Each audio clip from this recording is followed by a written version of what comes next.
Thank you, Taoiseach. We go now to Deputy Richard Boyd Barret and People Before Profit. Taoiseach, my question is on another issue, but I do think the entire country is flying blind at the moment, and you should restore the briefings as a matter of urgency if you want to take people with you in a difficult situation.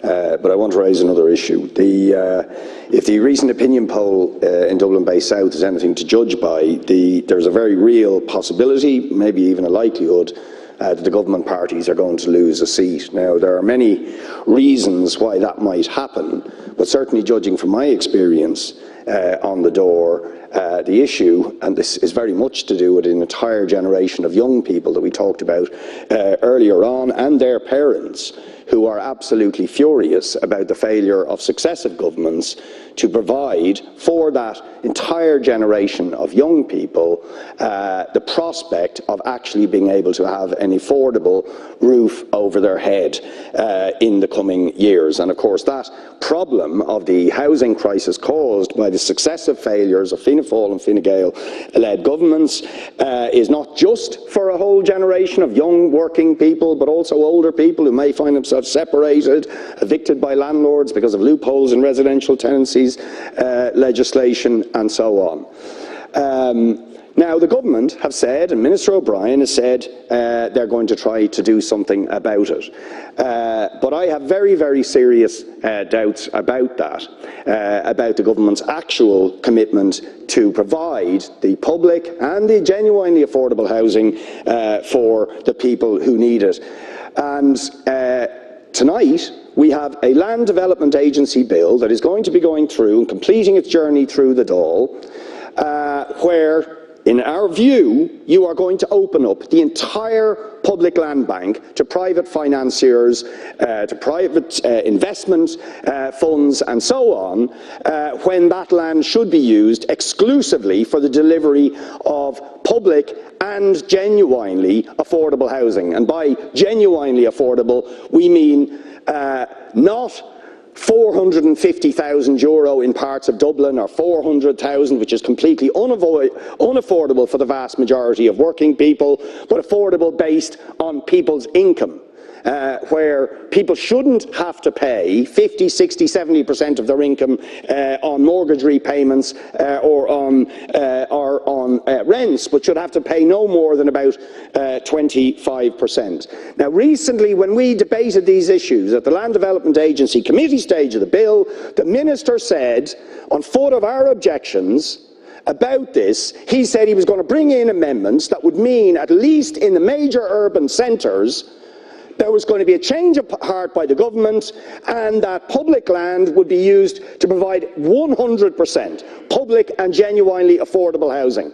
He has not brought forward those amendments, and indeed in the affordable housing bill, it is still not clear that affordable housing will actually be affordable for ordinary working people. Why has the Minister reneged on his commitments to bring in those amendments? Thank you, Deputy. And why will the Minister and the government not commit to actually make affordable housing genuinely affordable on public land and on developments where we're getting affordable housing from private developers? Thank you, Deputy. Taoiseach, please. Well, first of all, I would agree with the Deputy that housing is the single greatest social issue facing our country, and particularly generations of our young people. And it's absolutely essential that we do everything we possibly can to build houses, get supply up, but also to provide social housing and affordable housing, houses that people can afford to buy. And the Minister has brought in a range of measures, and is bringing in a range of measures, both legislative and initiatives, to help people, and to help young people in particular, to be able to afford to buy a house. The Help to Buy scheme was expanded, 22,000 people availed of that, and it was of benefit to them, even though many in the House opposed it.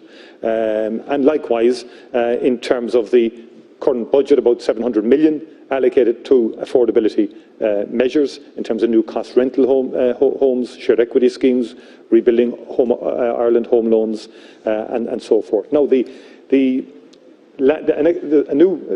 an extra funding has been allocated to Service Sites Fund, which will provide, through local authorities, housing that will be affordable for people. And so those measures will have impact. Now, the Land Development Agency bill, the Minister has brought forward amendments. Now, you use the phrase genuinely affordable, so clearly you're arguing in terms of definitions here, in terms of what's affordable and what's not affordable. But the Minister has approved an amendment, and the Government has, to provide for 80% affordable housing in urban areas with populations greater than 150,000. And this will provide for 100% affordable and social housing in these areas, given the proposed revised Part 5 arrangements to be brought in through the Affordable Housing Bill. And the Land Development Agency Bill is a very important bill, in my view, to get through this House before the summer, so that we can get on with the job of getting houses built on public land that are affordable, that are social, so that people can avail of them.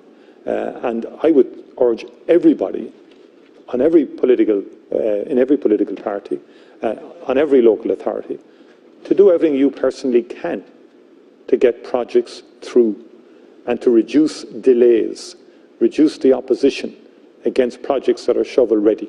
We need them built, because if we don't get supply up, well then I think the younger people will be denied access to the kind of affordable housing that you want people to have genuinely access to, which I accept. You do, so do I. But we can't keep on navel-gazing forever in respect of these issues. And we do need to make sure that we build enough houses that are affordable and indeed social housing for those who obviously require social houses.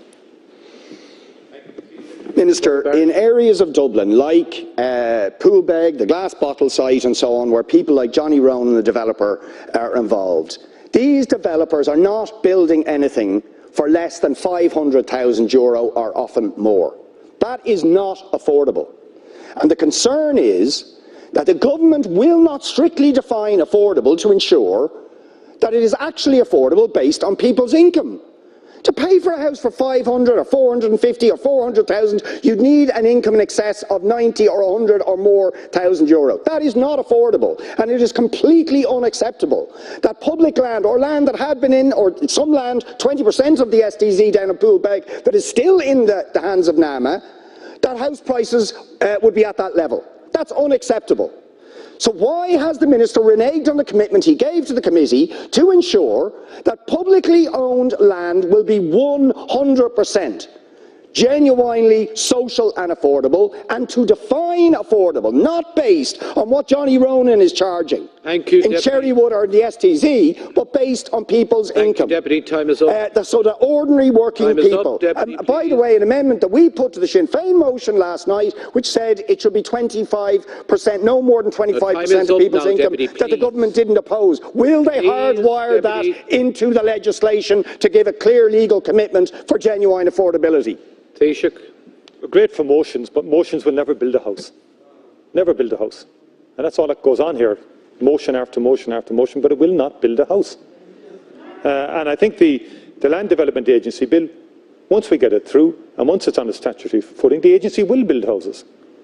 Up to 4,000 homes can get started fairly quickly. No, I'm not talking about individuals. I'm talking about across the country. That we can get state land working to get houses built, social houses and affordable houses for people. And the majority of such lands will remain in local authority ownership post-development. There's a portfolio of 9 sites already waiting to go that can provide 4,000 houses. The difference really is, I think to a certain degree you suffer from paralysis by analysis. You keep on analysing every single scheme, you keep on finding something wrong with it, a reason to oppose it. That's been the consistent thread now on local authorities from the parties opposite in relation to housing provision and housing schemes. We want to get on with it. We want to get houses built because we urgently need to do that as a country.